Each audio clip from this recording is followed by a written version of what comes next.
चुलबुली बहन विशाखा की शादी कुछ ही दिनों पहले कार्तिक नाम के एक लड़के से दुर्गापुर गांव में होती है। विशाखा अपने ससुराल में बहुत खुश होती है। एक बार विशाखा उदास बैठी होती है तो उसकी सास उसे आकर पूछती है, अरे बहू, तू इतनी शांत क्यों बैठी है? क्या हुआ बेटा? कुछ नहीं माँ जी, घर की याद आ रही थी। एक काम करना बेटा, अपनी छोटी बहन को बुला ले, तेरा मन भी लग जाएगा है? विशाखा ये सुनकर खुश हो जाती है और अपनी बहन शिखा को फोन करके बुला लेती है। शिखा विशाखा के ससुराल आ जाती है। दी, कैसी हो आप?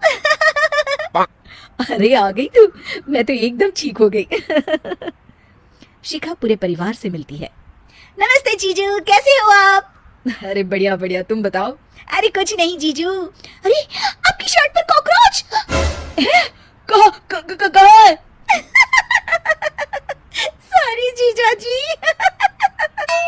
शिखा, आते ही तूने शैतानी शुरू कर दी, चल कमरे में। अगले दिन विशाखा रसोई में खाना बना रही होती है और तभी वहाँ शिखा आकर उसे पीछे से डरा देती है। विशाखा डर जाती है और शिखा हंस पड़ती है। तू पागल है क्या शिखा? अभी मेरे हाथ से सब्जी गिर जाती ना। अरे दी, आपको क्या हो गया है? शादी से पहले तो कितनी मस्ती करती थी और अब एकदम बोरिंग हो गई है आप।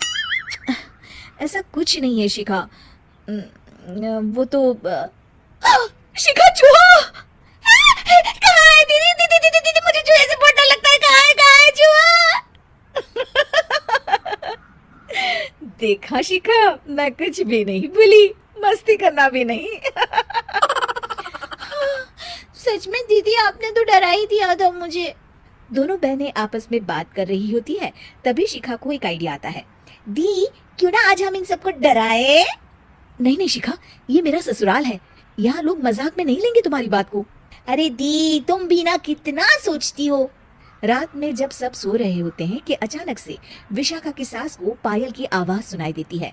वो आंगन में आकर देखती है तो आवाज आना बंद हो जाती है। अरे कौन है इतनी रात को? वो जैसे ही मुड़ती है तो देखती है कि सफेद साड़ी में एक औरत घूम रही है। वो डर जाती है और भागकर अपने कमरे में चली जाती है। वो औरत और कोई नहीं पर शिखा होती है। सास को डरा हुआ देख शिखा जोर जोर से हंसने लगती है।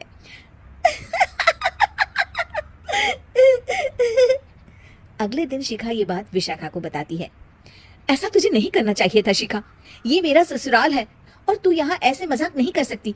किसी को पता चल गया ना तो हमारी तो शामत आ जाएगी। अरे कुछ नहीं होगा दी, मैं तो सोच रही हूँ कि आज अच्छे से मेकअप भी कर लो तो और ज्यादा मजा आएगा। शिखा वहाँ से चली जाती है और विशाखा की सास ये सब सुन लेती है। ओह, तो ये सब शिखा का करा धरा है।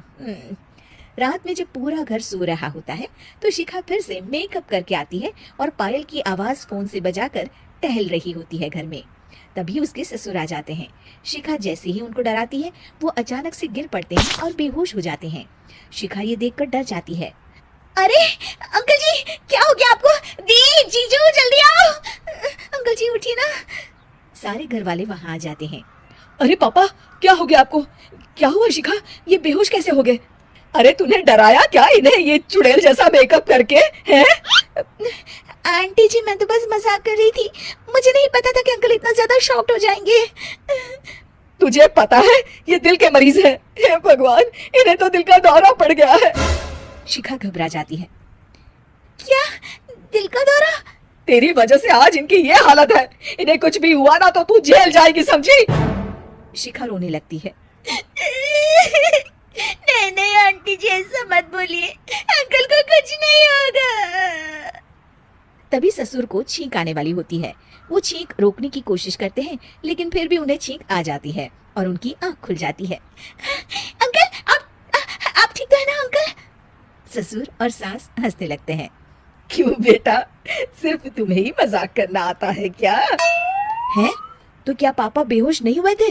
अरे नहीं नहीं, मैंने ही प्लान बनाया था ये। पर क्यों माँ? क्योंकि विशाखा को लगता है कि ये उसका ससुराल है, उन्हें ऐसी मजाक वाली बातें पसंद नहीं आएगी। पर उन्हें ये नहीं पता कि अगर ये दोनों बहनें शेर हैं तो हम भी सवा शेर हैं। ये तो बिल्कुल सही कहा आपने आंटी जी।